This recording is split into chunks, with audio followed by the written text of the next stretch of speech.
All right, last up we have Ronan Bar, who did a remarkable project of putting hidden cameras on animals on the last day of their life. It's emotional content. There's nothing gratuitous, I promise you. Feel free to trust us, but if you prefer to step out, as it can be emotional, please also feel free to do so. I invite you to come in with an open and compassionate mind. I think this is really creative and important. But again, if you feel like you need to step out, I completely understand. Without further ado, the remarkable Ronan.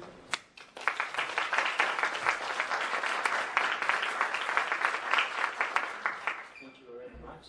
It's only 50-second video, no slaughter, no blood, no direct abuse. But if it's going to ruin your day, please don't watch it. If you think you can handle it, please do. I will tell you when the 50-second is over, so feel free just to close your eyes. Or not. Let's start. Do we have sound? No. We should have, right? We should have sound.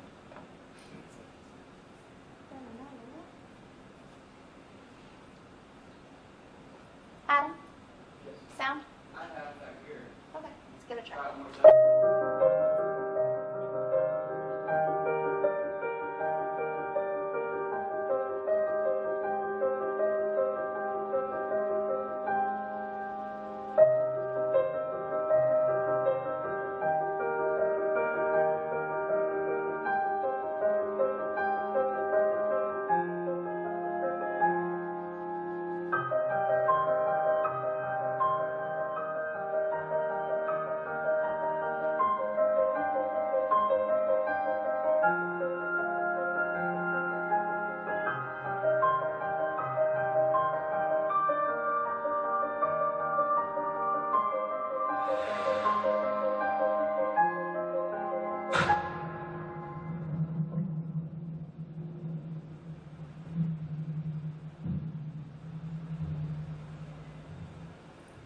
Okay, the video is over. You can open your eyes if they're all closed.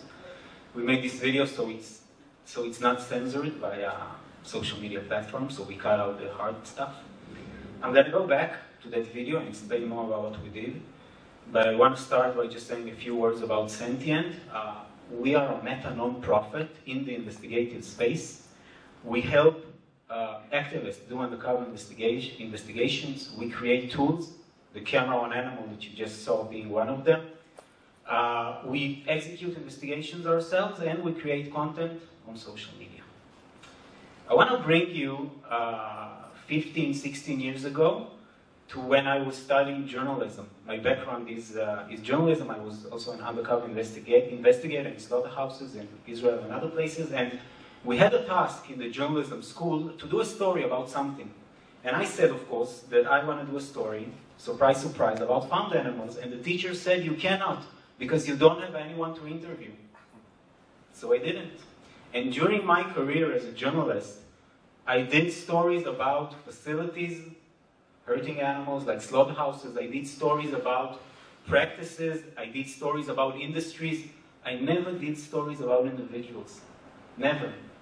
And it was like a hole inside of me. I know this is something that I need to do. And in this talk, we're going to talk about two things. First, why is it important to tell personal stories, like the wonderful stories that you heard from sanctuaries, and how can we do it? So I was born and raised in Israel, and Israel is a country born on the ashes of the Holocaust, the ashes of the mass killing of Jews. And the way that we remember this atrocity is really embedded in the fabric of our society. And the way we remember it, this is my view, of course, is two basic elements. The first element is the personal story, which is represented by Anne Frank, the Jewish girl who died in the Holocaust while hiding in a secret room and wrote a diary that became very famous. And the number 6 million. There isn't a single person in Israel who doesn't know this number. This is the number of Jews who died. And the connection between them.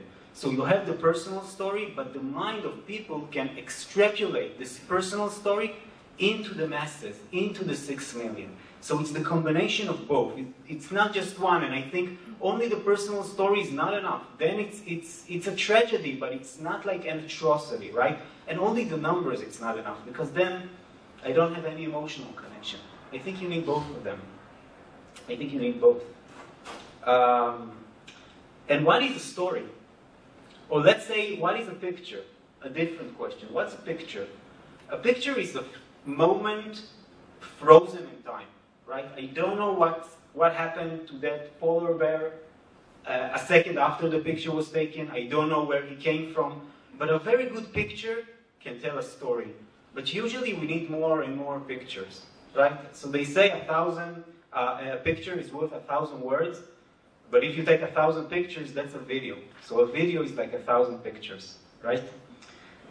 And the major element in a story is the element of time. You see the change in time, the change of the environment, the change in the individual. If there is no change, there is no story, right?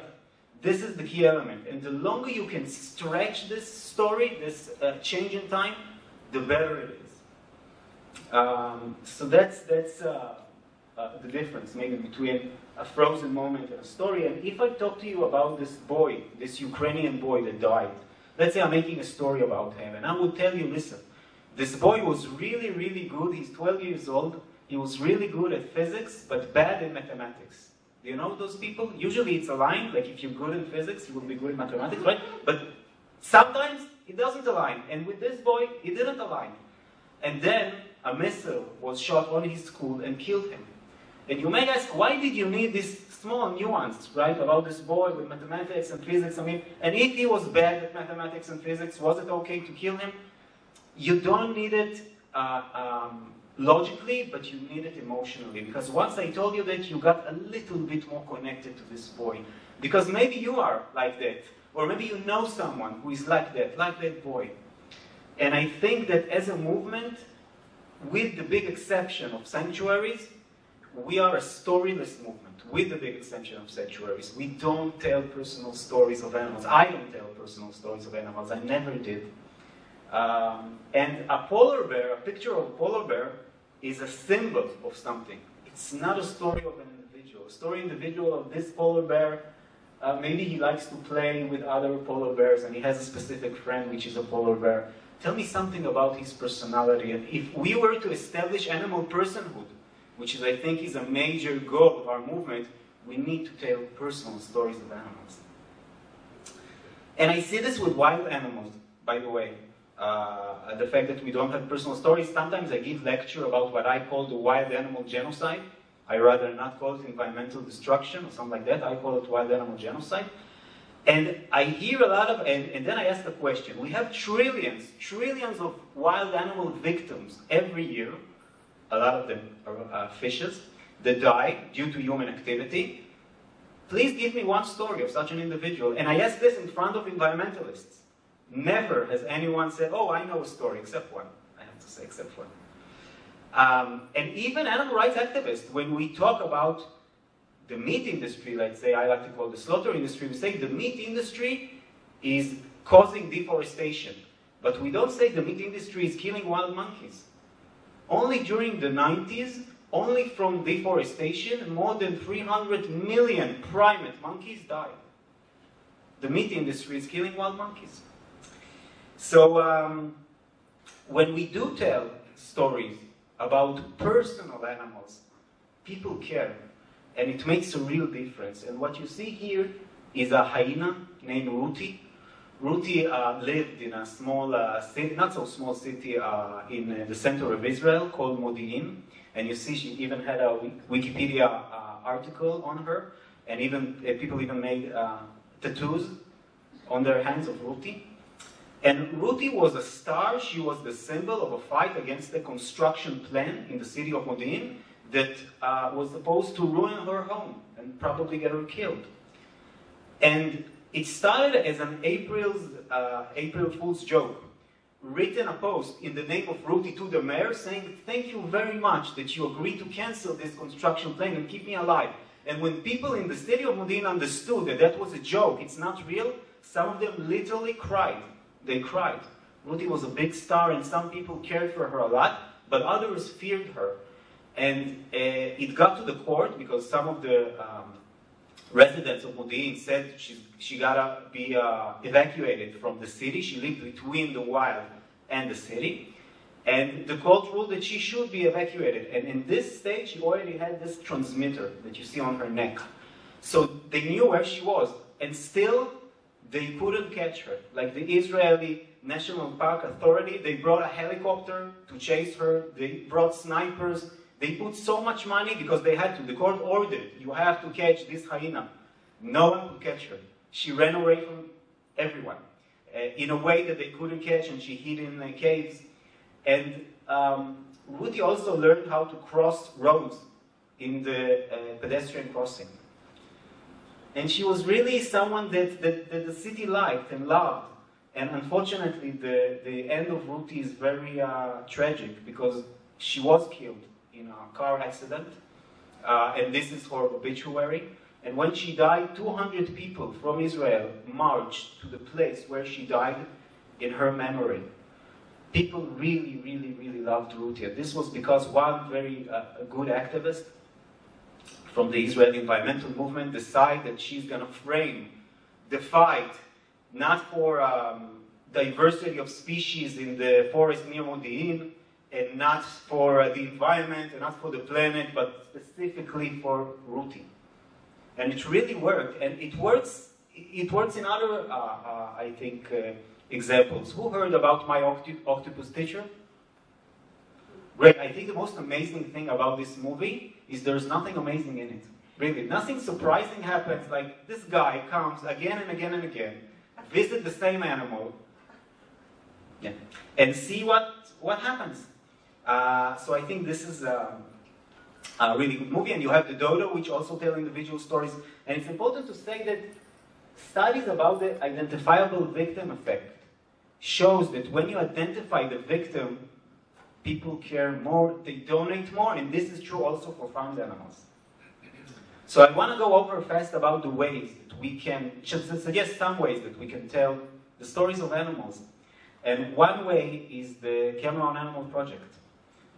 So it's a camera that we put on the backs of animals on the way to slaughter lambs, pigs, and sheep.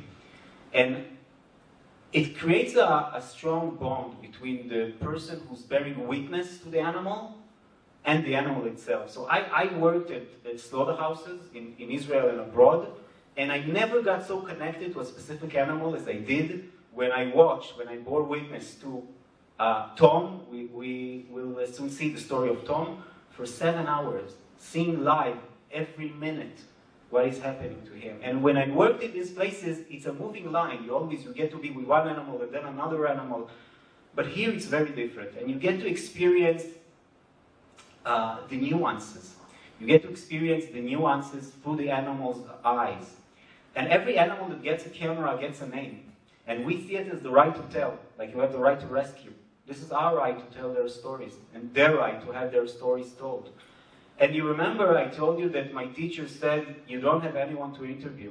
For me, every camera is an interview, because when you spend 6 hours with an animal, you learn about small nuances. Like Tom, who liked to brush his tail on his back and obscure the camera. It was really, really hard to see. Not always, but sometimes. And he was very self-confident, and his head was always up, though the other animals had their head down. And you heard so much screaming, but Tom never screamed. Never did he scream. That's the way he handled the situation. And with Danny, which is another animal that I followed, he was quite the opposite. He was very easy to maneuver in the slaughter line. He used to move for every little flick. So the workers would do like this, and he ran. But the animal in front of him was the other way around. When she was scared, she froze.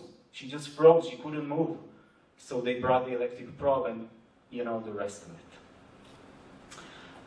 The animals are the investigators, and we don't have copyrights for the footage, by the way, because it's the animals. They are the ones doing the investigation, so it's community copyrights. So the story of Tom, I don't have time to tell you, I think, the story of Tom, but there's a story there. He came from Portugal to Israel. We know that by his ear tag.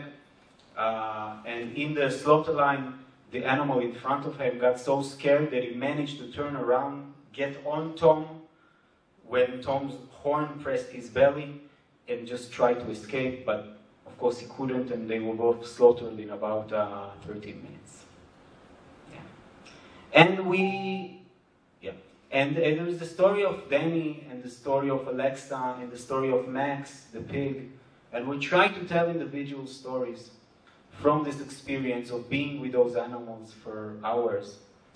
And how else can you can you do animal storytelling? Of course, if you are in a sanctuary, that's a great place where you can tell stories about animals.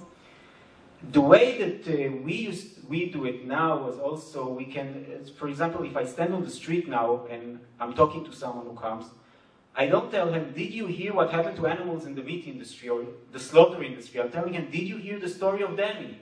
And he's like, who's Danny? Oh, let me tell you who Danny is. Let me show you who Danny is.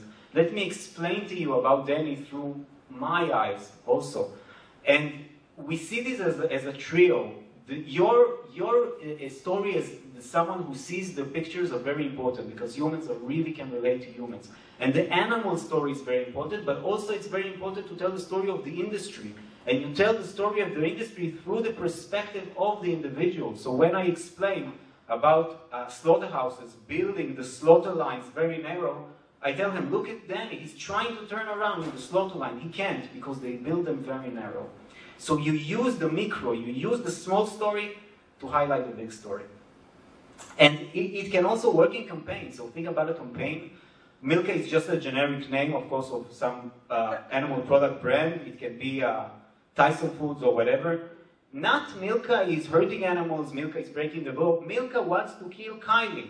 Now, Kylie can be an animal that you personally know. You went to a dairy farm twice, 3 times, 4 times, and suddenly you get connected to an animal. And then you use this animal, you use this personal story to tell people about the whole industry and the whole slaughter industry. So just for a small example, if you came to this animal Kylie again and again, maybe on the second day, on the third day, you saw that she has 2 holes in her head. That's because they don't want their horns to grow. And then you can use that and say, oh, I saw Kylie, this is what happened to her. Why are they doing this in the milk industry? A, B, C, D, E, F, G. And of course, sanctuaries. Sanctuaries is a great way to get to know animals, to tell the story of animals. And my lecture here is trying to say that I think we need to put the spotlight much more on the animals. And we hope that different activists will use different methods in different parts of the world to tell the personal stories of animals, which can translate into canonical stories, stories that will be burned in the human consciousness. And we can move from being, with the exception of sanctuaries, a storyless movement, almost storyless, to a storyful movement. And I think that's very important. So I want to thank everybody, and if you have any thoughts or questions, here's my email. I can also give you a business card. If you want to use the cameras on animals or anything else which has to do with animal storytelling, please tell me, and I want to leave you with this. Was I on time? Almost is good enough. I'm never exactly. I'm almost. Story of my life. What story will you tell of an individual animal? Thank you.